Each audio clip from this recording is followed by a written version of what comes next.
So hello' ফ্ৰেণ্ডসকল, আপোনালোকে মোৰ থাম্বনেইলখন চাই আপুনি নিশ্চয় বুজি পাইছে যে মেচিনখন যেতিয়া ইতিমধ্যে প্ৰক্ৰিয়া আৰম্ভ হৈছে, কেনেকৈ ক'ত কৰিব লাগে, এপ্লাই কেনেকৈ ফৰ্ম ফিল আপ কৰিব লাগে।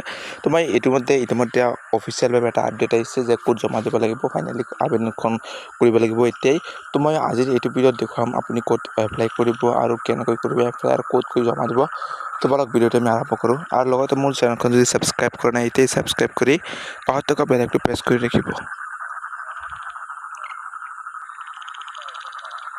সো ফ্ৰেণ্ডসকল, আবেদন যদি আপুনি কৰিব বিচাৰে, প্ৰথমতে আপুনি কি কৰিব, মোৰ ডিছক্ৰিপশ্যনত গৈ এইখন যিখন চুইং মেচিনৰ যিখন অফিচিয়েলভাৱে এটা ফৰ্ম বনোৱা হৈছে, এই ফৰ্মটো আপুনি কি প্ৰিণ্ট আউট কৰি ল'ব। খোলাৰ পাছত আপুনি ইয়াত দেখিবলৈ পাইছে application for the free supply of sewing machine. So' আপুনি এইটো ফৰ্মখন ফিল আপ কৰিব লাগিব। প্ৰথমতে আপুনি যিখন এপ্লিকেশ্যন কৰিব বা অৰ্থাৎ যিজন আবেদন কৰিব, আবেদনকাৰীৰ নাম বহাই দিব। তাৰপিছত কিন্তু আপুনি পুৰুনা মহিলা, তাৰপিছত আপুনি এড্ৰেছখন বহাব, আপুনি ডেট অফ বাৰ্থ বহাব আৰু আপুনি আপোনাৰ কাষ্টটো চিলেক্ট কৰি ল'ব, জেনেৰেল না OBC না ST।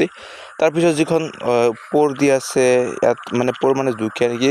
2 নম্বৰটো হৈছে যদি আপুনি বৃদ্ধ হয়, 2 নম্বৰটো বৃদ্ধ বহাব, বৃদ্ধ মহিলাসকল। তাৰপিছত কিন্তু আপুনি কোনো বিধৱা নেকি, এইটো 3 নম্বৰ বহাব, আৰু যিখন আপুনি কোনো বিকলাংগতা হয় নেকি, এইটো আপুনি 4 নম্বৰখন টিক মাৰি দিব।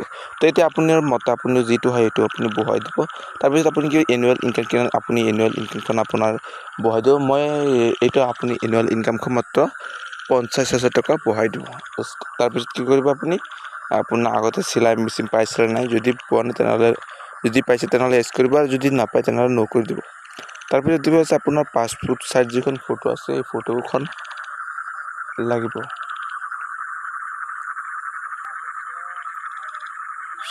তাৰপিছত আপুনি কি কৰিব, পাছপোৰ্ট চাইজ যিখন আপোনাৰ ফটো আছে, এই ফটোখন লাগিব। তাৰপিছত আপোনাৰ ইয়াত দেখিবলৈ পাইছে আপুনি চাৰ্টিফিকেট টু বি ইনক্ল'জ, আৰু আপোনাৰ ইয়াত কেইটামান বস্তু কাটি দিব লাগিব। প্ৰথমতে আপোনাৰ যিখন এনুৱেল ইনকাম আছে, এই এনুৱেল ইনকাম অৰ্থাৎ ইনকাম চাৰ্টিফিকেট যিটো এইটো আপুনি ইয়াত লগতে কাটি দিব লাগিব। তাৰপিছত আপোনাৰ প্ৰুফ অফ এজ, আপোনাৰ যিকোনো এটা প্ৰুফ, এজ 20 বছৰৰ পৰা 40 বছৰলৈকে আবেদন কৰিব পাৰিব। আৰু সেই আবেদনকাৰীসকলক কিন্তু আপোনাৰ এটা ডকুমেণ্টছ দিব লাগিব, তাত আধাৰ কাৰ্ড বা ভোটাৰ ID বা কিবা এটা ডকুমেণ্টছ দিব লাগিব। তাৰপিছত কি হৈছে, আপোনাৰ যদি বিকলাংগ হয়, বিকলাংগ চাৰ্টিফিকেট দিব লাগিব। আৰু আপুনি যদি বিধৱা হয়, বিধৱাৰ যিখন চাৰ্টিফিকেট আছে এইটো দিব লাগিব, প্ৰমাণপত্ৰ দিব লাগিব। তাৰ আপোনাৰ পাছপোৰ্ট ফটো লাগিব। তো আৰু আপোনাৰ যদি প্ৰুফ অফ 7 নম্বৰ যিখন অপশ্যন দিছে, এই অপশ্যনটো হ'ল যদি আপুনি